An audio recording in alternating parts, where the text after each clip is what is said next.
നമ്മളോ നമുക്കറിയാവുന്ന ആരെങ്കിലും ഒക്കെയോ എപ്പോഴും അവരെല്ലാം സിംഗിൾ സോഴ്സ് ഓഫ് ഇൻകത്തിലായിരിക്കും അല്ലേ നിൽക്കുക.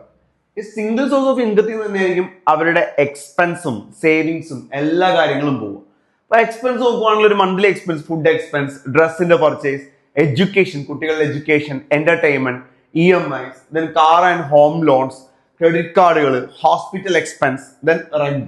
ഇത്രയും കാര്യങ്ങളും എല്ലാം പോകുന്നത് ഈ സിംഗിൾ സോഴ്സ് ഓഫ് ഇൻകത്തിൽ നിന്നായിരിക്കും. ഫോർ എക്സാമ്പിൾ ഒരു 50,000 റുപ്പീസ് ആണ് ഇൻകം എന്നുണ്ടെങ്കിൽ ആ 50,000 നിന്നായിരിക്കണം എക്സ്പെൻസും സേവിങ്സ് ഒക്കെ പോകുന്നത്.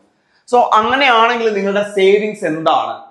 ഇങ്ങനത്തെ ഒരു കണ്ടീഷൻ സിംഗിൾ സോഴ്സ് ഓഫ് ഇൻകത്തിൽ നിങ്ങൾ സേഫ് ആണോ, സെക്യൂർ ആണോ, നിങ്ങൾ ഹാപ്പി ആണോ?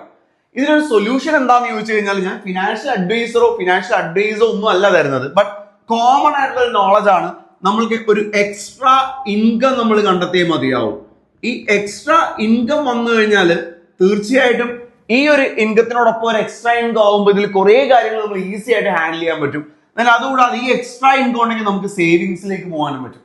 വളരെ ഇമ്പോർട്ടന്റ് ആണ്. ഇന്നത്തെ കാലത്ത് ഒരു വ്യക്തി ഒരു ഇൻകത്തിൽ മാത്രം ഡിപ്പെൻഡ് ചെയ്ത് നിൽക്കാൻ പാടില്ല. ആ വ്യക്തി തീർച്ചയായിട്ടും മറ്റൊരു ഇൻകം കണ്ടെത്തണം. ഇനി ഒരു എക്സ്ട്രാ ഇൻകം, ഒരു ഫാമിലിയെ സംബന്ധിച്ചിടത്തോളം ഒരു എക്സ്ട്രാ ഇൻകം എന്ന് പറയുന്നത് ഒരു വ്യക്തി തന്നെ 2 ജോലി ചെയ്യാന്നുള്ളതല്ല. ആ കുടുംബത്തിലുള്ള 18 വയസ്സിന് മുകളിലുള്ള എല്ലാ വ്യക്തികളും മൾട്ടിപ്പിൾ ഇൻകം സോഴ്സ് ആയിട്ട് മാറുക എന്നുള്ളതാണ്. അതിന് നിങ്ങൾക്ക് എന്ത് ചെയ്യാൻ പറ്റും? അതിന് ഇന്ന് ലോകത്തിൽ ഒരുപാട് മെത്തേഡ്സ് ഉണ്ടല്ലോ, ഒരുപാട് ഓപ്ഷൻസ് ഉണ്ട്. Like gig economy, then affiliate marketing, അങ്ങനെ കൂടുതൽ കാര്യങ്ങൾ നിങ്ങൾക്ക് എക്സ്പേർട്ട് ആയിട്ടുള്ള വ്യക്തികളിൽ നിന്ന് അറിയാൻ സാധിക്കും. എക്സ്പേർട്ട് ആയിട്ടുള്ള ഒരുപാട് സംവിധാനങ്ങളുണ്ട് ജെന്യുവിൻ ആയിട്ടുള്ളത്.